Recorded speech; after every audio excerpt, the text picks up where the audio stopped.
सभी शिक्षकगणों को मेरा नमस्कार। सीटीटी के अध्ययन में आज हम हिंदी तासिका में भाषा शिक्षण के सिद्धांत, हिंदी भाषा शिक्षण के सिद्धांत के बारे में 30 प्रश्न आज लेने वाले हैं। शुरू करते हैं हम आज का हमारा पहला प्रश्न। एक प्राथमिक शिक्षक अपनी कक्षा में भाषा शिक्षण के दौरान स्वाभाविकता के सिद्धांत का पालन करना चाहता है। इस संदर्भ में निम्नलिखित में से कौन सी शिक्षण रणनीति सबसे प्रभावी, अधिक और तर्कसंगत होगी? तो यहाँ पर आपके सामने 4 पर्याय दिए हैं। चारों पर्याय में से आप देख सकते हो, कक्षा में ऐसा समृद्ध भाषाई परिवेश बनाना जहाँ बच्चे सहज रूप से अंतर्क्रिया कर सके, पर्याय क्रमांक बी। क्योंकि स्वाभाविकता का सिद्धांत इस बात पर बल देता है कि बच्चा भाषा को वैसे ही सीखे जैसे वह अपनी मातृभाषा को प्राकृतिक परिवेश में सीखता है। इसलिए पर्याय क्रमांक बी इस प्रश्न का सही उत्तर है। आगे बढ़ते हैं सवाल 2 की तरफ। भाषा शिक्षण के अनुपात एवं क्रम के सिद्धांत के अनुसार यदि एक शिक्षक अपनी कक्षा में केवल पठन और लेखन कौशल्य पर अत्यधिक बल देता है और मौखिक कौशल की उपेक्षा करता है तो इसका संभावित परिणाम क्या होगा? तो यहाँ पर 4 पर्याय आपके सामने दिए हैं। चारों पर्याय को आप देख सकते हो। तो पर्याय क्रमांक सी देखिए, छात्रों का भाषाई विकास संतुलित हो जाएगा और उनकी अभिव्यक्ति क्षमता प्रभावित होगी। क्योंकि यह सिद्धांत कहता है कि भाषा के चारों कौशल्यों यानी सुनना, बोलना, लिखना और पढ़ना, ये जो है इनका विकास एक निश्चित अनुपात और क्रम में होना चाहिए ताकि सर्वांगीण विकास हो सके। इसलिए पर्याय क्रमांक सी इस प्रश्न का सही जवाब है। आगे बढ़ते हैं सवाल 3 की तरफ। प्रगतिशील शिक्षा के संदर्भ में बाल केंद्रितता का सिद्धांत भाषा शिक्षण में किस प्रकार लागू होता है जब कक्षा में विविध पृष्ठभूमि के बच्चे मौजूद हो? तो आपके सामने 4 पर्याय यहाँ पर दिए हैं। चारों पर्याय में से आप देख सकते हो पर्याय क्रमांक बी, बच्चों के अनुभव, उनकी भाषा और उनकी सक्रिय सहभागिता को प्राथमिकता देना, यह इस प्रश्न का सही उत्तर होने वाला है। क्योंकि बाल केंद्रित शिक्षण में शिक्षार्थी की आवश्यकताओं, रुचियों और क्षमताओं को केंद्र में रखकर शिक्षण प्रक्रिया को लचीला बनाया जाता है। इसलिए पर्याय क्रमांक बी इस प्रश्न का सही जवाब है।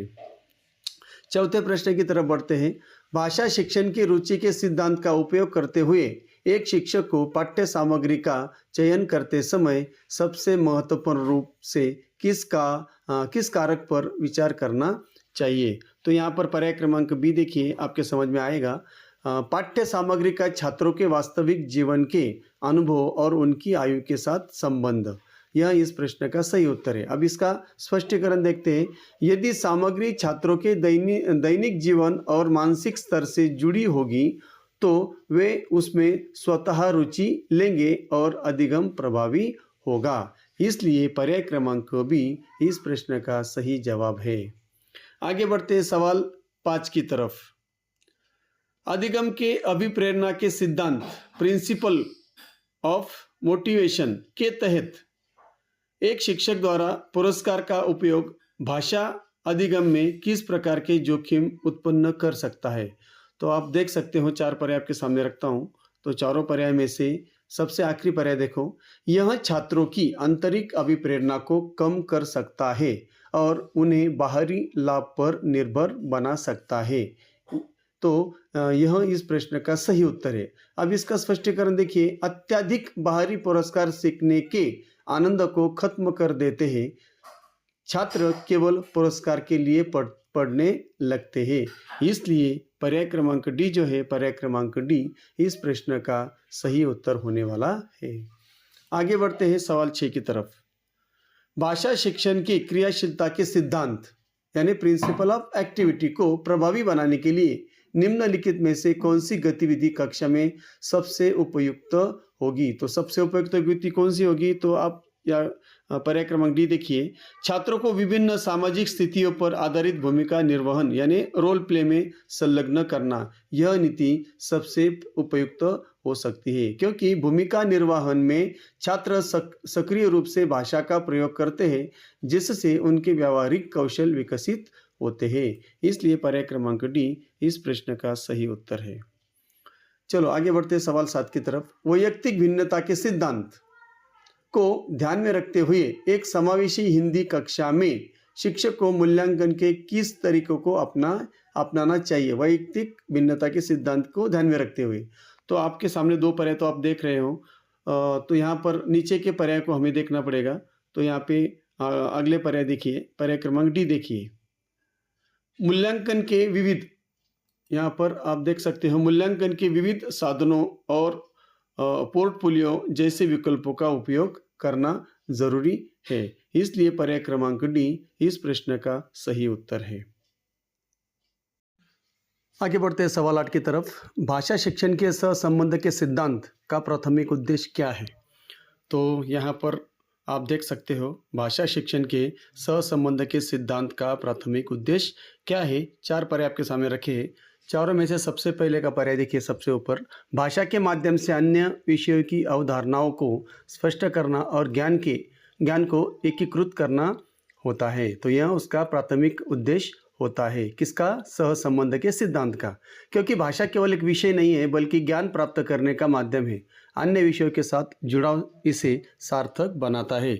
इसलिए पर्याय क्रमांक ए इस प्रश्न का सही जवाब है। आगे बढ़ते सवाल 9 की तरफ।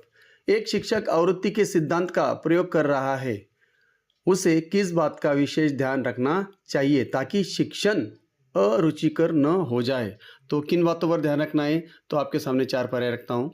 तो सबसे आखिरी पर्याय देखिए, अभ्यास को यांत्रिक न बनाकर उसे नए और विविधतापूर्ण संदर्भों के साथ प्रस्तुत करना। क्योंकि यदि अभ्यास केवल रटने जैसा होगा तो बच्चे ऊब जाएंगे। संदर्भ बदलने से भाषा की समझ गहरी होती है। इसलिए पर्याय क्रमांक डी इस प्रश्न का सही जवाब है। आगे बढ़ते हैं सवाल 10 की तरफ।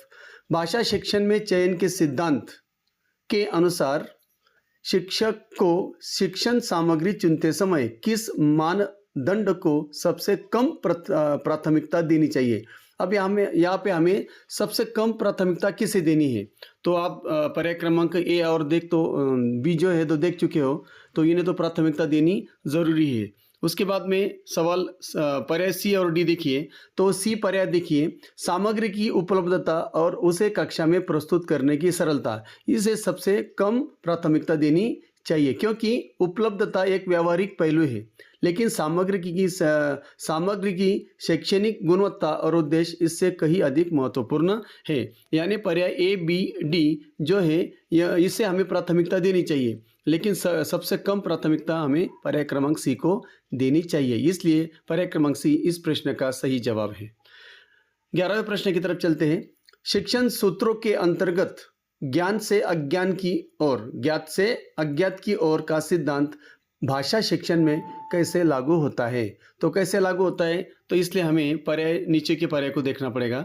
सबसे नीचे का पर्याय देखिए, छात्रों के पूर्व भाषाई अनुभव और शब्दों का उपयोग करके नई शब्दावली सिखाना। यहाँ पे क्या है, हमें सबसे ज़रूरी चीज़ है। जैसे यहाँ पर सिद्धांत को भाषा शिक्षण में इस तरह से लागू किया जाता है, क्योंकि बच्चे जो पहले से जानते हैं उसे आधार बनाकर नया ज्ञान देना सबसे प्रभावी शिक्षण पद्धति है। इसी तरह से हम ज्ञात से अज्ञात की ओर जा सकते हैं। इसलिए पर्याय क्रमांक डी इस प्रश्न का सही जवाब है। सवाल 12, भाषा शिक्षण के निश्चित उद्देश्य का सिद्धांत शिक्षक को किस प्रकार सहायता प्रदान करता है?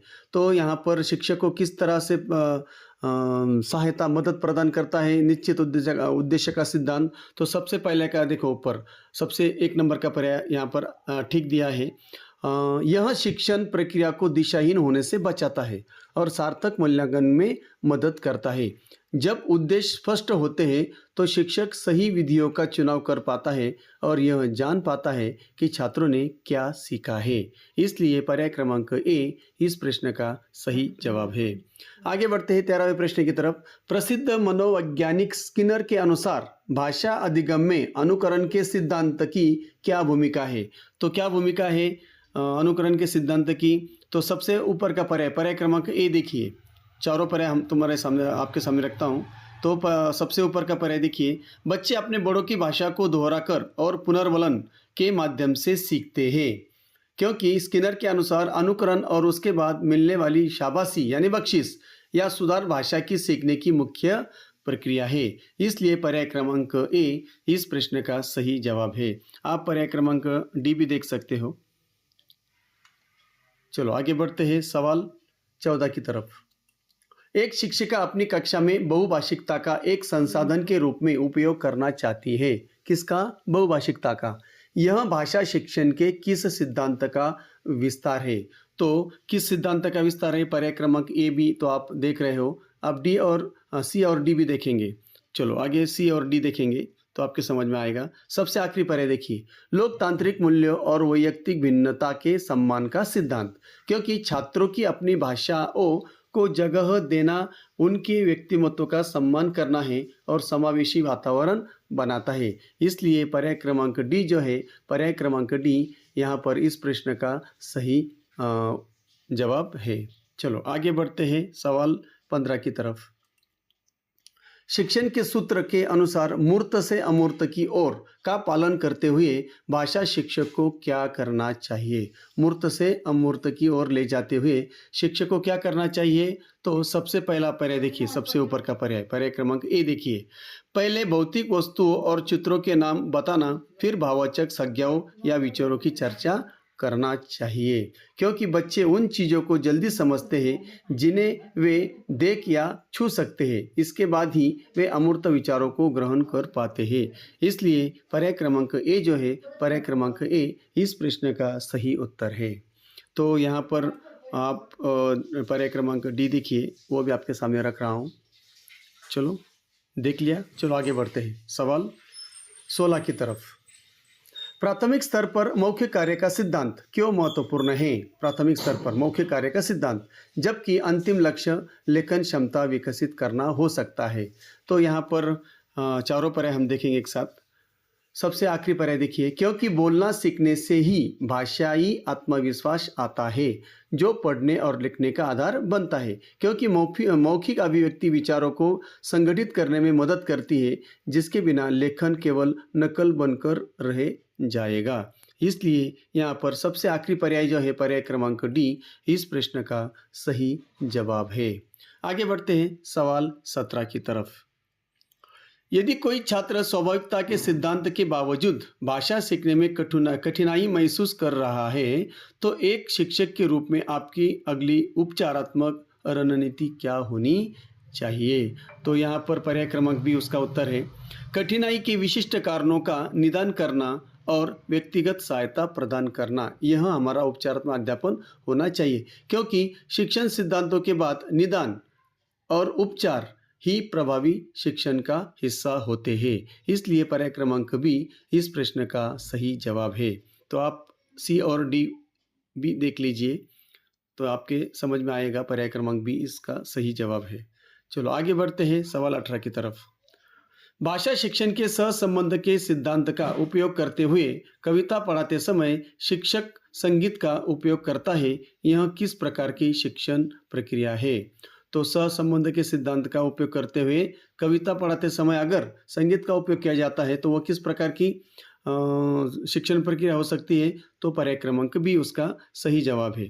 तो चारों स्क्रीन पर चारों भी पर्याय मैंने आपके सामने रखे। पर्याय क्रमांक बी देखिए, यह अंतः विषय दृष्टिकोण है जो अधिगम को आनंदमय और प्रभावी बनाता है। क्योंकि कला और संगीत को भाषा के साथ जोड़ने से छात्र भावों को गहराई से महसूस कर पाते हैं। इसलिए पर्याय क्रमांक बी इस प्रश्न का सही उत्तर है, सही जवाब है।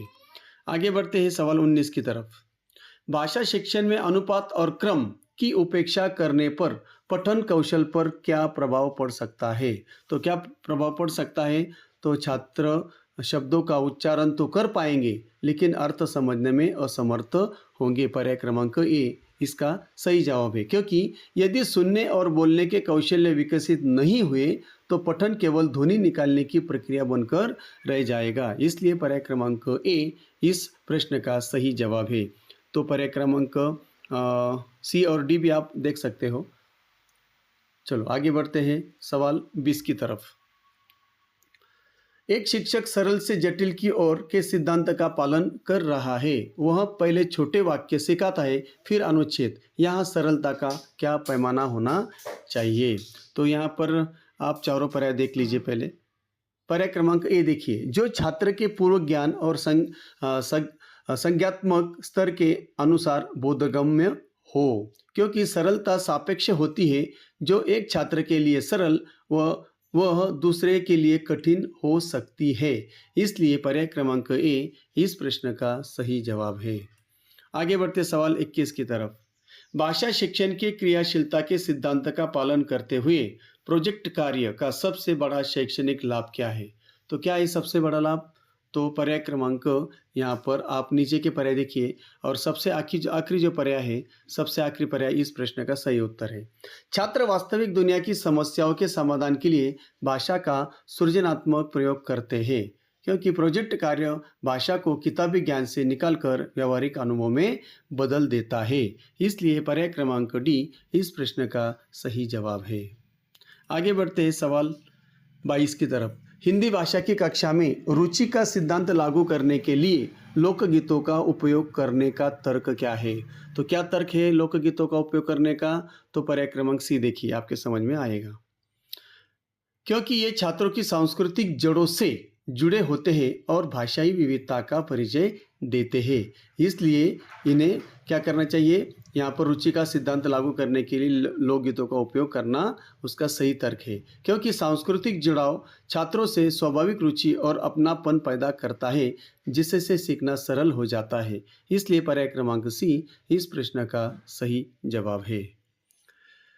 सवाल 23। शिक्षण सूत्र पूर्ण से अंश की ओर के अनुसार एक कविता पढ़ाते समय शिक्षक को सबसे पहले क्या करना चाहिए? तो क्या करना चाहिए? तो ए पर्याय देखिए, पर्याय क्रमांक ए, पूरी कविता का एक बार स्वर पाठ करना और उसके बाद भाव को समझाना। पर्याय क्रमांक ये देखिए, क्योंकि गेस्टाल्ट मनोवैज्ञानिक के अनुसार हम पहले पूरी आकृति को देखते हैं, फिर उसके हिस्सों को देखते हैं। तो इसलिए पर्याय क्रमांक ए इस प्रश्न का सही जवाब है। आगे बढ़ते हैं 24वें प्रश्न की तरफ। भाषा शिक्षण के सिद्धांतों के संदर्भ में नियोजन का सिद्धांत क्यों अनिवार्य है? अब क्यों अनिवार्य है? तो पर्याय क्रमांक बी देखिए, आपके समझ में आएगा। ताकि शिक्षण के उद्देश्यों, विधियों और मूल्यांकन के बीच एक तार्किक तालमेल बना रहे, इसलिए वह अनिवार्य है। तो बिना नियोजन के शिक्षण अनियमित हो जाता है और महत्वपूर्ण अवधारणाएं छूट जाती है। इसलिए पर्याय क्रमांक बी जो है इस प्रश्न का सही जवाब है। आगे बढ़ते हैं सवाल 25 की तरफ। अभिप्रेरणा के सिद्धांत के तहत प्रशंसा का उपयोग करते समय शिक्षक को क्या सावधानी बरतनी चाहिए? तो क्या सावधानी बरतनी चाहिए? प्रशंसा को छात्र के विशिष्ट प्रयास और प्रगति से जोड़ना, न कि केवल परिणामों से जोड़ना, क्योंकि प्रयास की सराहना छात्र को और अधिक मेहनत करने के लिए प्रोत्साहित करती है, चाहे परिणाम कुछ भी हो। इसलिए पर्याय क्रमांक 1 जो है यह हमें सावधानी बरतनी चाहिए। इसलिए पर्याय क्रमांक ए इस प्रश्न का सही उत्तर है। नीचे के पर्याय भी आप देख सकते हो, लेकिन पर्याय क्रमांक ए इस प्रश्न का सही जवाब है। आगे बढ़ते हैं सवाल 26 की तरफ। भाषा शिक्षण के सिद्धांतों में आवृत्ति का संबंध मस्तिष्क की किस प्रक्रिया से सबसे अधिक है? तो यहाँ पर 4 पर्याय आप देख सकते हो। चारों पर्याय में से सबसे आखिरी पर्याय स्मृति के स्थायीकरण और भाषाई आदतों के निर्माण से। बार बार अभ्यास से तंत्रिका पथ मजबूत होते हैं, जिससे भाषा का प्रयोग स्वयंस्फूर्त हो जाता है। इसलिए पर्याय क्रमांक डी इस प्रश्न का सही जवाब है। आगे बढ़ते हैं 27वें प्रश्न की तरफ। विविधता का सिद्धांत भाषा कक्षा में ऊब को कैसे कम करता है? तो देखो, विविधता का जो सिद्धांत है वो कक्षा में ऊब को कैसे दूर करता है? तो पर्याय क्रमांक डी देखिए। विभिन्न प्रकार की सामग्रियों, विधियों और गतिविधियों को मिश्रण करके हम ऊब कम कर सकते हैं या ऊब को निकाल सकते हैं, क्योंकि बदलाव छात्रों की जिज्ञासा और ऊर्जा को बनाए रखता है, जिससे वे अधिगम के प्रति सचेत रहते हैं। इसलिए पर्याय क्रमांक डी इस प्रश्न का सही जवाब है। आगे बढ़ते हैं सवाल 28 की तरफ। शिक्षण के सूत्र के अनुसार विश्लेषण से संश्लेषण की ओर का क्या अर्थ है? विश्लेषण से संश्लेषण का क्या अर्थ है? किसी समस्या या वाक्य को पहले उसके हिस्सों में समझना, फिर उन्हें जोड़कर पूर्ण अर्थ ग्रहण करना। तो यह कहाँ दिया है? पर्याय क्रमांक डी देखिए। किसी भी समस्या या वाक्य को पहले उसके हिस्सों में समझना, फिर उन्हें जोड़कर पूर्ण अर्थ करना, यह इसे ही कहते हैं विश्लेषण से संश्लेषण की ओर। क्योंकि जटिल अवधारणाओं को समझने के लिए उन्हें खंडों में बांटना, जिसे विश्लेषण कहा जाता है, और फिर उन्हें एकीकृत करना, जिसे संश्लेषण कहा जाता है। तो इसलिए पर्याय क्रमांक डी इस प्रश्न का सही जवाब है। 29वें प्रश्न की तरफ चलो। भाषा शिक्षण में स्वाभाविकता के सिद्धांत को डिजिटल लर्निंग के साथ कैसे जोड़ा जा सकता है? कैसे जोड़ा जा सकता है डिजिटल लर्निंग के साथ? तो सभी पर्याय को हम देखेंगे। पर्याय क्रमांक सी देखिए। डिजिटल उपकरणों का उपयोग करके वास्तविक जीवन जैसे भाषाई संदर्भ और संवाद के अवसर प्रदान करना, क्योंकि वीडियो कॉल, इंटरैक्टिव वीडियो और चैट के माध्यम से छात्र प्राकृतिक रूप से भाषा का प्रयोग करना सीख सकते हैं। इसलिए पर्याय क्रमांक सी इस प्रश्न का सही जवाब है। आगे बढ़ते आखिरी प्रश्न की तरफ। शिक्षण के निश्चित क्रम के सिद्धांत के अनुसार पठन सिखाने से पहले किस कौशल का विकास अनिवार्य माना जाता है? तो पठन से पहले कौन सा कौशल सीखना अनिवार्य है? तो यहाँ पर आप देख सकते हो पर्याय क्रमांक चारों भी रखे हैं। तो उनमें से पर्याय क्रमांक सी देखिए, श्रवण और भाषण कौशल, इनका यहाँ पे विकास होना बहुत ज़रूरी है पठन सीखने से पहले, क्योंकि जब तक बच्चा शब्दों को सुनता और बोलता नहीं, वह लिखित प्रति को यानी वर्णों को ध्वनियों के साथ नहीं जोड़ पाएगा। इसलिए पर्याय क्रमांक सी इस प्रश्न का सही जवाब है। तो यहाँ पर 30 प्रश्न हमने लिए हैं। आशा करता हूँ 30 प्रश्न आपको समझ में आए होंगे। अगर आए हैं तो आप वीडियो को ज़रूर लाइक कीजिए और चैनल को सब्सक्राइब ज़रूर कीजिए, ताकि आने वाले सभी वीडियो अब तक आसानी से पहुँच सके। फिर मिलेंगे नई तासिका के साथ। जब तक के लिए जय हिंद, जय महाराष्ट्र।